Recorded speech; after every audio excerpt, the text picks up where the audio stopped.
Now we'll come on to the lock mechanism. This is a very common lock mechanism that is used by many models of fridge freezer by Dometic. And you can see how it works. We move the slider and it moves this metal grabber just here. Now, this grabs hold of a pin that you'll see stuck down just there to lock the door. So if I have that open, close the door, and we slide across, it's locked. Nice and easy.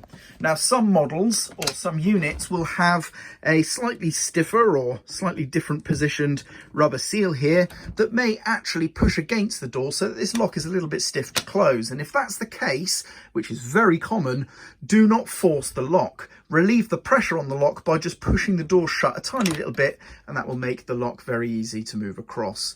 These can break very easily if you overly manhandle them, so do push against the door to close and open if you do have one that has a bit of pressure from the rubber seal.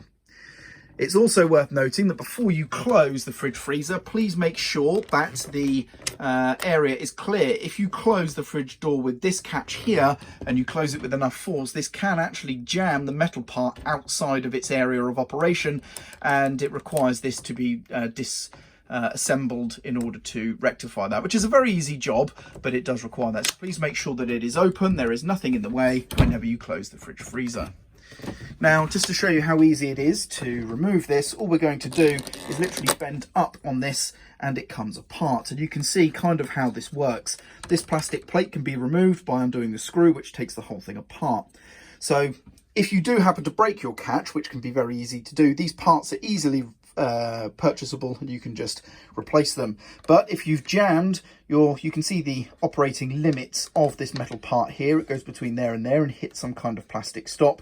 But if you have closed the door on the shut metal bar and it has jammed itself under here, you can just loosen this screw, take the plate off, return everything back to the central position, put the screw back in, tighten it up, but not too tight, otherwise it does bind everything.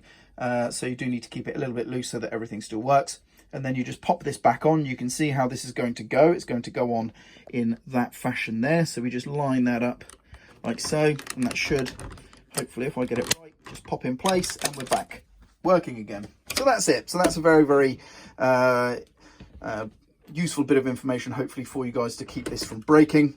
Now, it's also worth noting that you have a vent position on this fridge freezer. If I close the door, you can see the two different positions of the grabbers there. If I close the door but not fully, just keep trying the lock, and in a minute it's going to grab hold of the pin on the outermost setting. There it is there.